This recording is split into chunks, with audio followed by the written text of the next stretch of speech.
পাঠ্যসূচি, যেমন মাদ্রাসাগুলিতে যা পড়ানো হয় সেটা হচ্ছে ধর্মীয় শিক্ষা। আপনি ধর্মীয় শিক্ষাকে অনুমোদন করবেন। জায়গার অভাবে জগন্নাথ বিশ্ববিদ্যালয় ঢাকার বাইরে নিয়ে যাওয়ার কথা হচ্ছে। আমি বলছি শিক্ষা ব্যবস্থায় কিছু সংস্কারের প্রশ্ন আছে, সময় নাই বলে আমি আলোচনা করবো না। প্রাথমিক, মাধ্যমিক, উচ্চ মাধ্যমিক পর্যন্ত এটা হচ্ছে বুনিয়াদী শিক্ষা। এইখানে যদি আপনি ন্যায়ভিত্তিক শিক্ষা করতে চান, আপনার কয়েকটি প্রশ্নের জবাব দিতে হবে। আপনি কোন ভাষা শিক্ষা দেবেন, কোন কোন ভাষার শিক্ষা আপনি অনুমোদন করবেন, দুটো প্রশ্ন আছে। এটা হচ্ছে কোনটা হবে না জাতীয় ভাষা নীতি, আর কোনটা হবে যে সমস্ত ভাষা যারা সংখ্যালঘু তাদেরকে কিভাবে আপনি স্থান দেবেন। দ্বিতীয়, শিক্ষার বিষয়বস্তু কি হবে।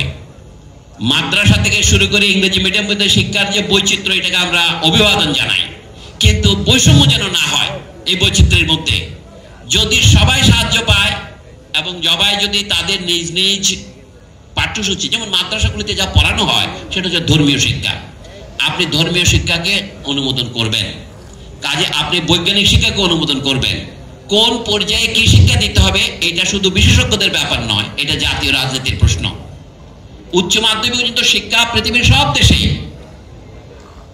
অবৈতনিক। উচ্চ মাধ্যমিক শিক্ষা আপনি তো ধনতান্ত্রিক আর সমাজতান্ত্রিকের কোনো পার্থক্য নেই এখানে, এটা জাতীয় সম্পদ।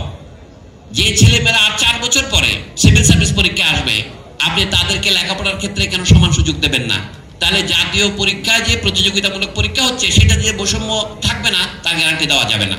এখন শেষ কথা বলি, এখানে আপনারা তো সবাই উদ্ধৃতি দিয়েছেন, প্রধান উপদেষ্টার কথা বিরোধিতা করলে হয়তো আশা করি আপনারা কিছু অমত করবেন না।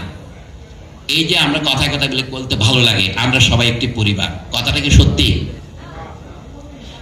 আচ্ছা, পরিবার এক ক্ষেত্রে আমরা একটা জাতি, আমাদের মধ্যে একটা জাতীয় ঐক্য আছে, এই অর্থে ঠিক আছে। কিন্তু যখনই সংস্কারের প্রশ্ন আসে, যখনই নির্বাচনের প্রশ্ন আছে, তখন আমাদের মধ্যে প্রতিদ্বন্দ্বিতা আছে, প্রতিযোগিতা আছে। পরিবার বলা হয়, পরিবারের মূলনীতি যদি ভালোবাসা হয়, নির্বাচনের মূলনীতি হচ্ছে প্রতিদ্বন্দ্বিতা, স্বার্থ। বিশেষ করে যখন নিচের তলায় যাব অর্থনৈতিক ক্ষেত্রে, সেখানে হচ্ছে শ্রেণী স্বার্থ। শুধুমাত্র কার্ল মার্কসের অনুসারী হওয়ার দরকার হয় না আজ পর্যন্ত জগতের যত ইতিহাস তার শ্রেণী সংগ্রামের ইতিহাস এটা বলার জন্য। আপনিও বলতে পারবেন। আমি বলছেন যে দেশের ব্যবসায়ীরা ব্যবসা করার সুযোগ পাবেন, পুঁজির বিনিয়োগ, পুঁজির বিকাশ এবং পুঁজির বিবর্ধন, এটা আমরা বিরোধিতা করি না, কিন্তু সেটা হতে হবে রেগুলেশন বা দেশের আইনের অধীনে। আইন বহির্ভূত যে পুঁজির সঞ্চয়ন এখানে হয়েছে গত 50 বছরে, এবং যার ফলে যে সামাজিক বৈষম্য তৈরি হয়েছে তার কয়েকটা বহিঃপ্রকাশ কি।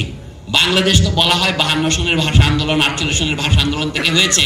21শে ফেব্রুয়ারির গানকে তো আপনারা সকলে গানা, মোদের গরম মোদের আশা আমরি বাংলা ভাষা গান, কিন্তু কি হচ্ছে বাংলা ভাষার এখন?